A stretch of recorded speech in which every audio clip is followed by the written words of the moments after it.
Well, there has rarely been a more bizarre day in British politics. A mass exodus from government ranks, ministers and aides quitting almost by the minute. A delegation of cabinet ministers striding through the doors of number 10, urging the Prime Minister to go, including newly appointed Chancellor Nadhim Zahawi, who only this morning was proclaiming his support for Mr Johnson. All the while, the Prime Minister himself appeared to be living some kind of alternate reality, as he told MPs he was having a terrific week and was staying put.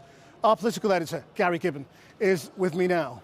Extraordinary operation, as you're saying today, Christian. You've had all sorts of people in the Tory party trying to herd Boris Johnson as if he was some sort of wild beast into a pen and make sure he doesn't sort of go off in one direction. Cabinet ministers making their move yesterday, some of them making their move now and telling him to his face. That's been an ongoing process, today, some of it in person, some of it not in person. You've had backbenchers trying to make sure he doesn't sort of slip off this way. Parliamentary aides, others in the payroll vote, as it's called, sort of trying to stop him. And then also people trying to make sure he doesn't sort of find another way to sort of run past them and do a snap election. There were questions at the liaison committee this afternoon trying to make you really sure you're not going to try and do a snap election. Everybody is behaving in an ultra cautious way because they're really not sure that this phenomenon that is Boris Johnson can't find a way to wriggle past them. And the meetings that some people had with him this morning, they came away saying that this is a man who has the will to carry on and was absolutely adamant he was going to carry on. So in partly choreographed, partly not choreographed. Some of this is spontaneous, some of it isn't. People are trying to drain the morale of this beast, tranquilizer dart him and try and make sure that at some point, tonight, tomorrow, but they hope no later than that, he resigns. It's all over, Prime Minister. All day, the Prime Minister's been under attack from his own government team. Letters of resignation were the weapons of choice. Following on the Health Secretary and the Chancellor's resignation letters yesterday, came a rush of others. They cited the Prime Minister's poor judgment, the pain of defending the indefensible, criticised his jocular, self-serving approach, and worried about questions of integrity. The Prisons Minister said, "I can no longer pirouette around our fractured values." In the Commons, Boris Johnson had to listen to the man who was his Health Secretary until 6 o'clock last night, rallying still more to the revolt against him. Now this week again, we have reason to question the truth and integrity of what we've all been told. And at some point, we have to conclude that enough is enough. I believe that point is now. The reset button can only work so many times. There's only so many times you can turn that machine on and off before you realise that something is fundamentally wrong. Last month, I gave the benefit of doubt one last time. I have concluded that the problem starts at the top, and I believe that is not going to change. Even as the ministerial letters piled in, nearly emptying some government departments, backbenchers opened up a second front, worried that this Prime Minister wouldn't take the hint. We have to take the necessary steps. And that means having another vote of no confidence as soon as possible? I'm afraid it does, yes. We spoke to one MP who sits on the committee that some hoped would trigger that vote this afternoon. At 4 o'clock, a lot of focus will be on that committee you sit on and whether its finger hovers over the button. Of course, but I think that there are many ways that people can express, discontent with everything that's gone on. And you think it will be expressed between now and recess? I think it's becoming a tsunami. Good morning, Chancellor. How long are you going to be in this job for? Nadhim Zahawi, who grabbed the vacant chancellorship last night, was widely criticised by many Tory MPs for disrupting the plan to vacate Whitehall offices and make it impossible for Boris Johnson to govern. This morning, Mr. Speaker, I had meetings with ministerial colleagues and others. In addition to my duties in this House, I expect I shall have further such meetings later today. Keir Starmer, sensing a new Tory leader might be in power soon, wanted to make sure whoever it was wasn't freed of all connections to Boris Johnson. Anyone quitting now, after defending all that, hasn't got a shred of integrity. Mr. Speaker, isn't this the first recorded case of the sinking ships fleeing the rat? Mr. Speaker, look, he talks about. He should hear what his lot say about him, Mr. Speaker. As for those who are left, only in office because no one else is prepared to debase themselves any longer, the charge of the lightweight brigade. Have some self-respect. When times are tough and when the country faces pressures on the economy and pressures on their budgets, Mr. Speaker, and when we have the biggest war in Europe for 80 years, Mr. Speaker, that is exactly the moment that you'd expect a government to continue with its work. Few Tory MPs cheered their leader, most sat in stony silence. Does the Prime Minister think there are any circumstances in which he should resign?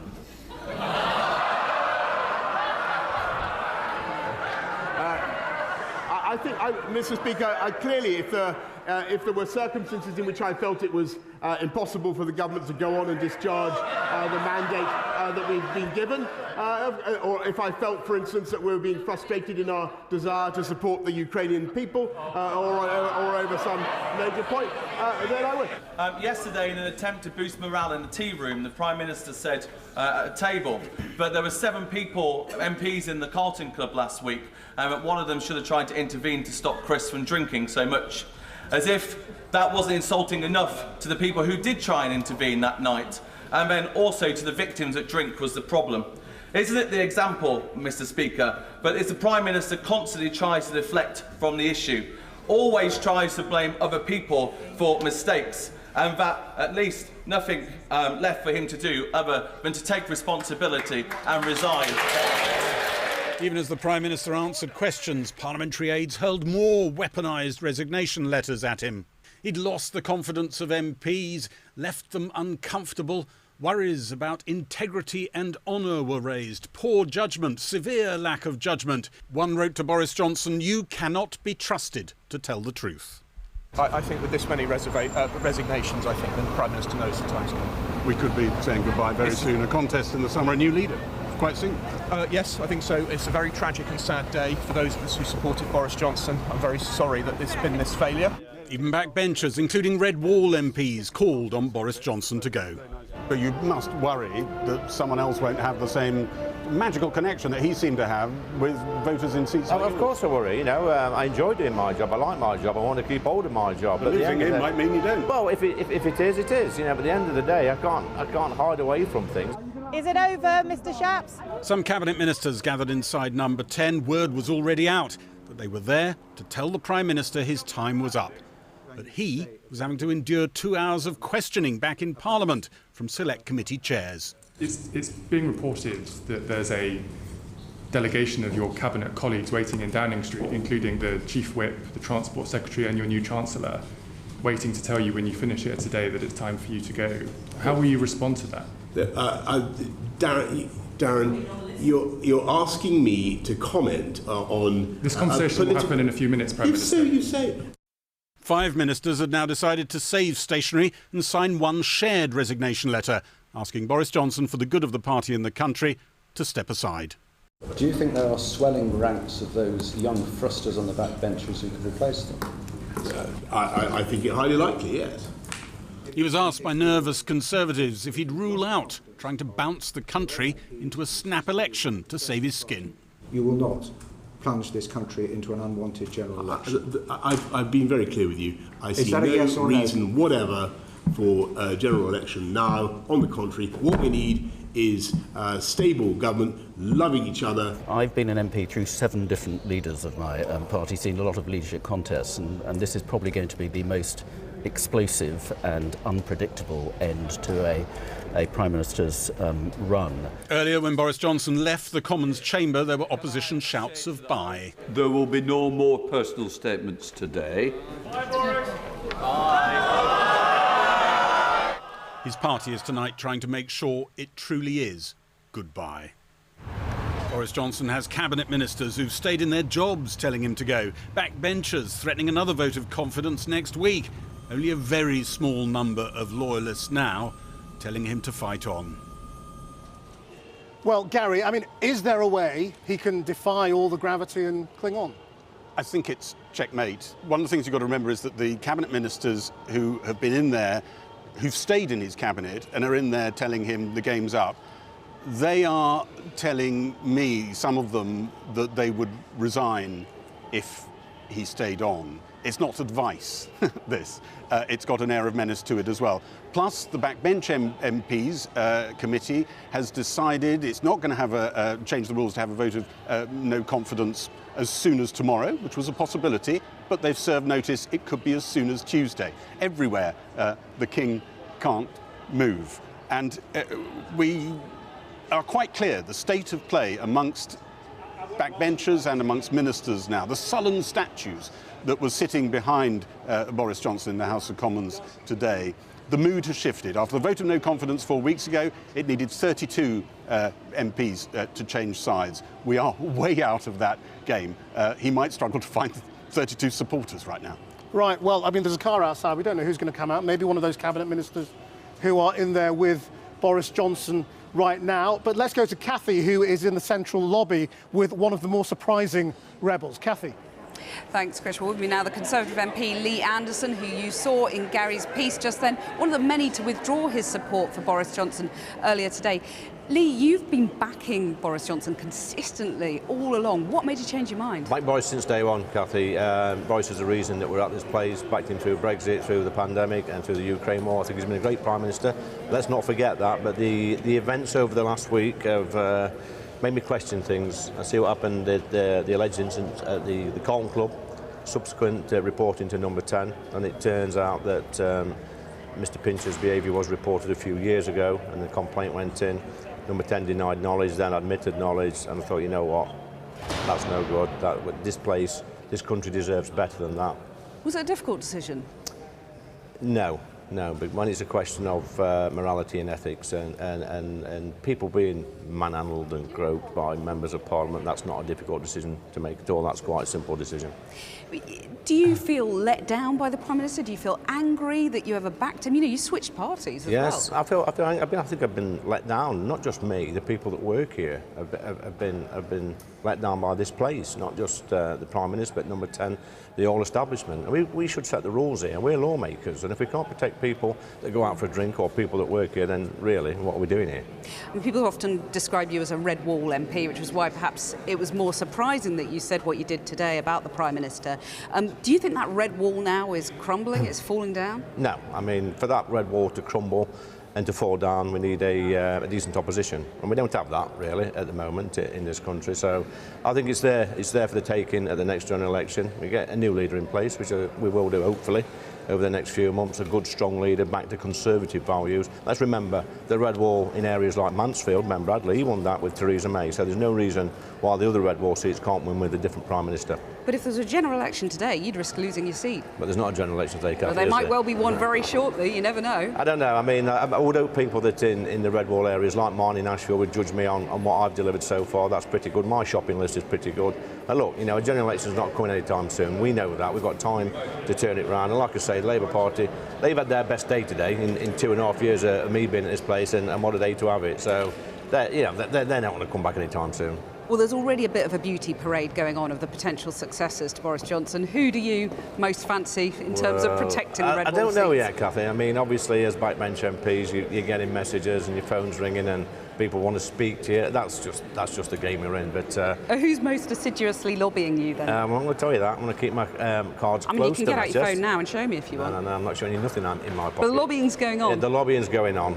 Obviously, it is. You know, if he does go, if the boss does go, then we've got to replace him very quickly. So obviously, people are out there that want to make their case to be the next PM, and fair play to them. You talked about someone who protects traditional Conservative values. Yeah. Does that mean, you know, a Brexiteer like Liz Truss, for example, or a more sort of one-nation person like Nadhim Zahawi, Jeremy Hunt? I won't call Liz Truss a Brexiteer. And I won't call... actually, she was a Remainer, in fact. Exactly, and I won't call Jeremy Hunt a Brexiteer. So, no, it's got to be somebody different to that, I think. So it's got to be a Brexiteer, in your I view? think so. It's got to be somebody who's accepted the result, because at the end of the day, let's be honest, I'm here because of Brexit, and here because of Boris, and here because of Corbyn. That's why I got elected in 2019. Any other red wall that tells you anything different is delusional. Right. So it is possible that Boris Johnson, you know, he sees members of his cabinet, you know, in the chief whip, the 22, and he refuses to budge. What's your message to him? Well, we'll see if he budges tonight. I mean, I think the cabinet's over there now. He's meeting with them one by one, and people keep telling me. You know, if he's lost the confidence of the whole cabinet, of government, then I don't think he's got an option. So I think when we wake up tomorrow, that the political landscape might be a little bit different, Cathy. Do you think it'll happen tonight? I think it might do. If you'd asked me 5 or 6 hours ago, I'd have said no, but there's been lots of people resign and been quite vocal since then. So. Now, I know you haven't spoken to Boris Johnson today, but if he was in front of you right now, what would you say to him? I'd say, boss, you've been a good Prime Minister, you've got us through Brexit, you've got us through COVID, you know, you've stuck up for Ukraine, you've been great, but this last episode with Chris Pincher, and that's just a bridge too far. We can't accept that, and the action you took was too slow. We've got to stamp it out from this place. We know we've got a bad enough name as it is as politicians, and this environment is as well. We've got to be much stronger, send a clear message out to people that work here and in this country that it won't be tolerated. Lee Ensign, thanks very much. Well, a very grim-faced Grant Shapps just came out of that door and drove off, refusing to say anything. He, of course, was the cabinet minister behind Operation Save Big Dog. Question is, what's happening to the dog now? Let's go to Fatima Manji, who has managed to get a few questions to a couple of Boris Johnson loyalists. She's outside the Cabinet Office. Yes, Christian, we're here outside the Cabinet Office. What an extraordinary day. Let's just explain to our viewers where we are. So that over there is the entrance to Downing Street. This here is the entrance to the Cabinet Office. We know that Cabinet Ministers are going in to meet Boris Johnson. And clearly there's quite a mixed mood. I apologise for the noise. We've got some sort of protester here, but I hope you can hear me. Now, just minutes ago, we saw Jacob Rees-Mogg going in to see the Prime Minister. And he told us very clearly that the Prime Minister has his confidence. Can the Prime Minister survive? No. Can the Prime Minister survive? Are you leading the fight back, Mr. Support him. We will shout the truth out! Well, obviously not all cabinet ministers feel that way, and for some it wasn't so much what they were saying, but what their faces portrayed. We also caught Kit Malthouse going in earlier and quickly tried to grab him for his reaction. It's been a difficult day, but I'm not commenting any further. But you must be sad. You've been with them all the way. You came from City Hall into Parliament. It has been a jolly difficult day. It's over, isn't it? Excuse me. Do you think it's a matter of hours? Not commenting any further. Go back onto the steps. Okay, I hope you can hear me there. Sorry, I'm just coming back into frame here. This is the Cabinet Office. I'm not quite allowed onto the steps, but we're going to keep trying to capture Cabinet Ministers as they come in to see Boris Johnson and try to see the mood. Is it a matter of hours? Is it all over for the Prime Minister? Sir, could you please be quiet for just a few minutes? Okay, I think we're going to hand back to you now, Christian, in Downing Street. More from us later. Fatima, thanks very much. Well, we did ask to speak to a member of the government, but no one was available to come on the programme. But a few minutes ago, I spoke to the former Brexit Secretary, David Davis. I put it to him, it looks as if the Prime Minister might be beginning to understand the game is up. But what now needs to happen? Well, he's already had a delegation from his cabinet, we understand, which is pretty much unique since Margaret Thatcher in modern times. And I understand Graham Brady's got to speak to him. Now, I can only imagine, we don't know what Brady's going to say, but I can only imagine he's going to tell him that there's a huge groundswell of opinion amongst the backbenchers. Graham Brady is our shop steward, if you like, and that if he doesn't go, then there'll be a confidence vote which he is almost certain to lose. So you would think under those circumstances, most sensible people would say, fine, the game's up. Most sensible people? Yeah. We're talking about Boris Johnson? We're talking about Boris Johnson, who is determined, thick-skinned. You know, I said back in January he'd be dragged out with his fingernails scratching on the floorboards. So we don't know for sure. But you know, the alternative for him is a comparatively dignified departure or being thrown out on his ear by his own party. And you know, one of them I would think is preferable to him than the other. But isn't he entitled to say he got this mandate from the electorate? It was an overwhelming mandate, a landslide. It's up to the people of the country to decide where he goes. Well, no, I mean, you know, when you get a mandate in an election, you know, it's not a universal right to do whatever you like. You've got to obey the laws and the rules of our democracy. The laws and rules of our democracy say you don't mislead the House of Commons. That's what the Privileges Committee is all about. They say that you behave properly towards your own party. I'm afraid that's what Chris Pincher highlights as a problem. So he's forfeited the right to govern? He's forfeited those rights. If those people decide, if the Privileges Committee find against him, he's forfeited the right. If the party finds against him, he's forfeited the right. How much damage is he doing to your party and the country if he stays? Well, in my view, I said in January, this is going to be a death of 1,000 cuts. It's going to implicate other cabinet ministers. It's going to taint the whole government. All of those things have happened and they continue to happen. And what I said today was that there's a pipeline of problems coming through, and each one has the effect of paralysing the government. We haven't thought about all the serious issues of government for the last week because of the Pincher affair, and that's really serious for the whole country. Has it got to a point where the turmoil and the damage of recent months has so tainted your party that you'll struggle to win an election, whoever's leading? No, I don't think so. I mean, the numbers don't show that. Given what's going on, you'd think we'd be further behind in the polls.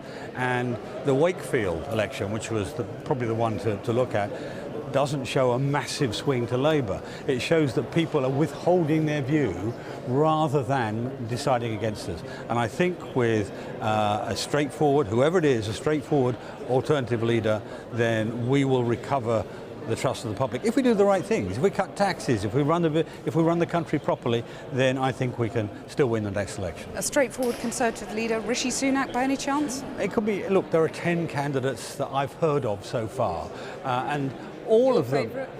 Well, I don't know. I mean, we are. When we get into the contest, there will be a lot of challenging things said to all of them. About everything, about the way they've run the Treasury in that case, the way they've run health in the case of Shahid, and people outside as well, like Jeremy Hunt. What their history is. They'll get challenged and all that. I will listen to those arguments and make my decision accordingly. Liz Truss? Again, same argument. They're all possible leaders. Not one of them I can think of is disqualified, although I will have to say those who've stayed in cabinet for all of this time will have an uphill run, at least at the beginning, so to Nadhim persuade the party. Zahawi, Ben Wallace. All of them. David Davis, thanks very much. My pleasure. Well, let's talk to the Shadow Home Secretary, Yvette Cooper now. What is Labour thinking of doing? If Boris Johnson doesn't go tonight, if he clings on, might Labour call a vote of no confidence?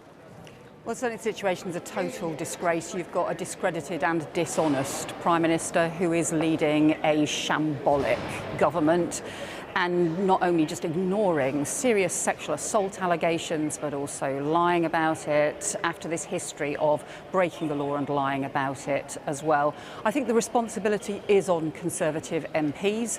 They have an 80-seat majority, but it's also particularly on the cabinet members who have been propping him up and the ministers who have been propping him up for such a long time. This is a responsibility on all of them, not just this discredited Prime Minister. So you don't think a confidence vote is an option? I think the pressure now is on the Prime Minister from the Conservative Party because they have an 80-seat majority, and we will see where things get to. But look, it is long past time for him to go. It's long past time. But if you simply replace him with another discredited cabinet minister who has been defending him while he has been lying to the country, while he's been presiding over this total shambles and this huge damage that they are doing to the country, this undermining of basic standards in human life, in public life, this basic undermining of standards of integrity, that won't solve the problem. Does that argument really work for you? We believe in an entire change in government. Keir Starmer wanted Jeremy Corbyn to be Prime Minister. If you're going to say nobody who supported Boris Johnson can take over, what's sauce for the goose is sauce for the gander. Well, we've been very clear that 2019 was a real low point for us, and I think the Labour Party has rightly changed since then and done so under Keir Starmer's leadership, and all parties have their ups and downs. But I think you'd find that no one on any side would say that they've ever seen anything like what is happening at the moment. The complete ignoring of basic standards that a Prime Minister that has been just trying to rip up the rules in order to help their mates, and then time and again just being totally dishonest both to Parliament and to the public, disrespecting the sacrifices that people across the country have been making at a really difficult time, and obviously being so completely incapable of dealing with the cost of living crisis that we're facing.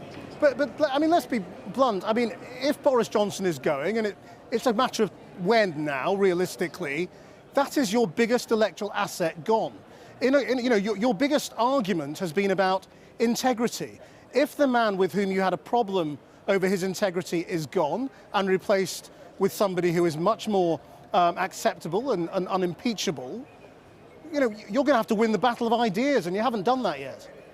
I think it's in the national interest for Boris Johnson to go, and we've been calling for that for a long time.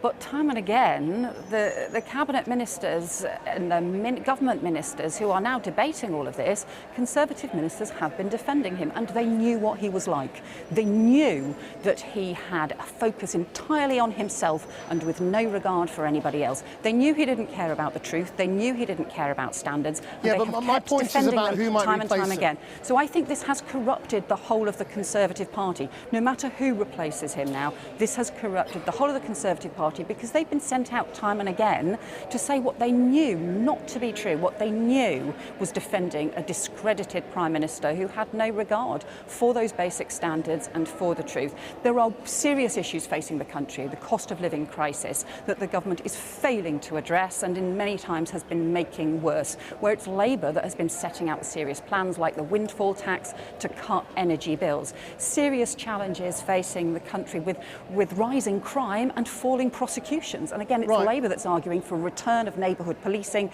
whilst the government is doing nothing about it. So I think Labour is setting out the ideas, the plans, the things that we need to do, whilst we've just got a shambles in Downing Street and also across the government as well.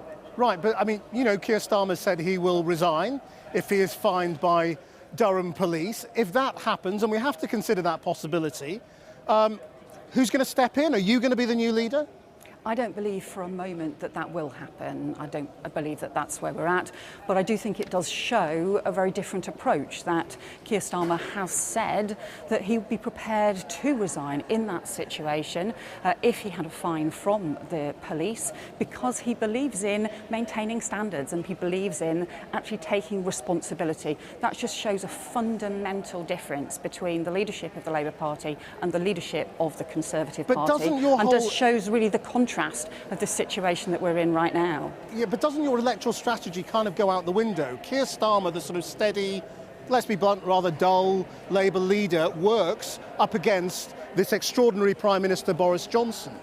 Up against a more conventional candidate, all the calculations are over, aren't they? If Keir Starmer's up against Penny Mordaunt or Nadhim Zahawi or Rishi Sunak, he could lose. I think you saw from Keir Starmer today a very strong performance in Prime Minister's questions, challenging the Prime Minister on his failure to deal with serious allegations of sexual assault. And we shouldn't underestimate quite how serious that is. And what you have in Keir Starmer is somebody who has prosecuted people for sexual assault. So there's a huge difference, and also a Labour Party that Keir Starmer leads that has changed a lot since the 2019 election, that is setting out policies, ideas. We've got more work we want to do because we're so keen to set out the different things that we think need to change across this country, where you have families facing real crisis at the moment, unable to pay their energy bills, being forced to choose between heating and eating. This is a time when we need a fundamental change in the government, not just tinkering in the edges, replacing Boris Johnson with someone else who defended his outrageous behaviour.